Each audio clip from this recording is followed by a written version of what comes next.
to say that they will not kiss the cross, that they will not deny Hashem Echad. And here in free America, I'm going to stand up, and he makes a joke that I was at the Baptist, and I'm not going to say anything in freedom because it's going to be disrespectful. I felt it was a betrayal of my ancestry, a betrayal of my people, a betrayal of my history. And then there's another voice in me and says, stop with this Jewish obsessive guilt. Meshugana that you are.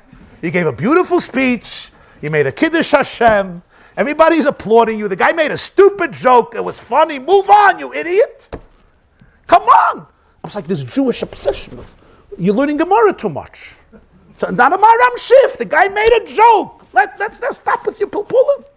And I'm going back and forth, back and forth. What am I supposed to do? There's no siman in Shulchan Aruch about this. There's no clear psak din. Oh my God, it's a moment, it's a moment in your heart. You have to make a decision. Then I think to myself, they didn't invite me because of my looks.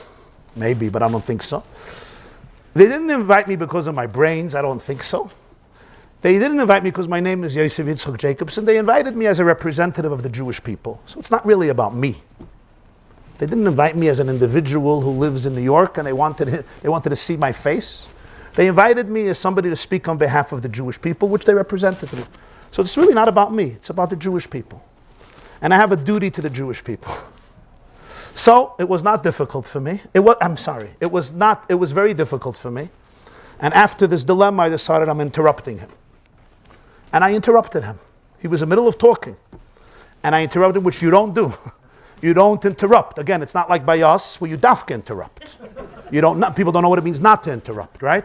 You're having a conversation with somebody walks in and says, by the way, excuse me doesn't exist. Okay, it's pasnash. But over there you don't interrupt, especially not Carver. I interrupted him. And I said, excuse me, I have to correct something. You said that I spent time by the Baptists. That's where I got my passion from. So let me just say it on the record. The Baptists learned it all from us. That's what happened. The Baptists learned it from the Jews. You know what happened? They all started to applaud. They gave me a thundering applause, like you did. Not all of you, but some of you. Those who are less restricted. And they went on. And Carver also applauded me. He's standing there, he went like this, and then he continued.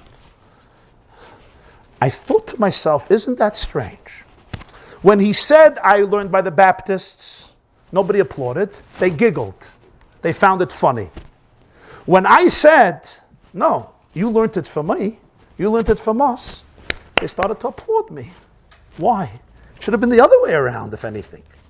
And then I realized, as I was looking in their eyes, this profound and historic truth in a very deep emotional way that many Jews don't realize. It made them feel better about themselves when I claimed and maintained my distinctive Jewish identity and the role of the Jewish people in the history of civilization.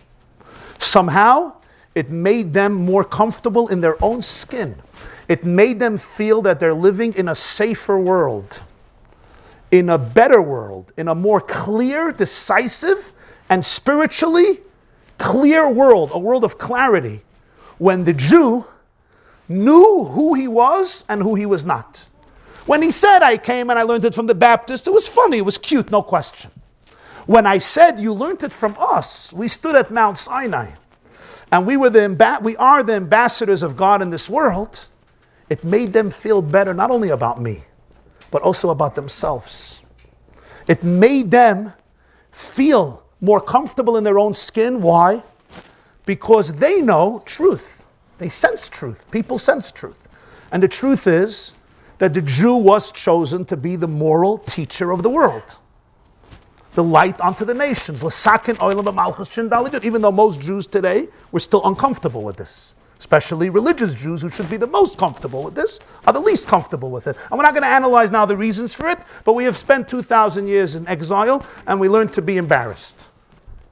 And we also were not in a very nice world, let's face it. I mean, it's not just our issue, right? We lived through tremendous hostility, never mind the last century what Jews went through. So we tend, especially, to run, to curse the world. But the vision of humanity, the vision of Avraham Avinu was not to curse the world. The vision of Avraham Avinu was to change the world, to transform the world. We say it 3 times in Aleinu. That's the vision of the Gula, that's the vision of Yiddishkeit.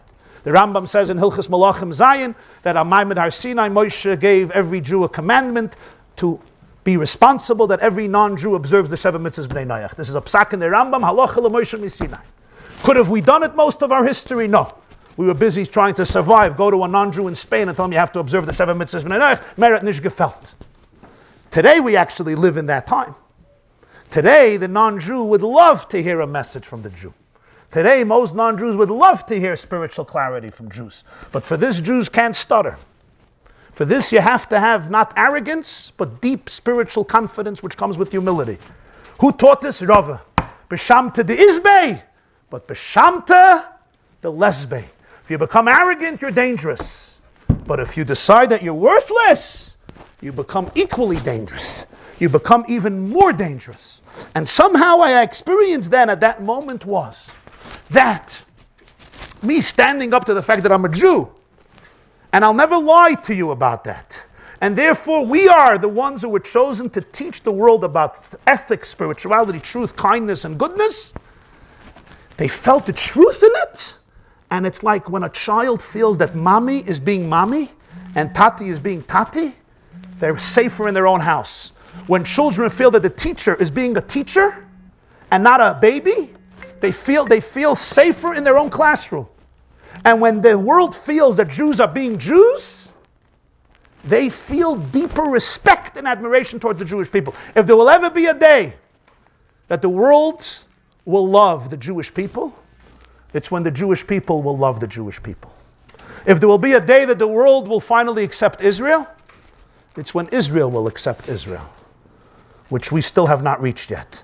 And if there will ever be a day that the world will truly look up to the Jewish people, it's when the Jewish people will internally truly embrace their destiny without a shalshelis. Have a wonderful week.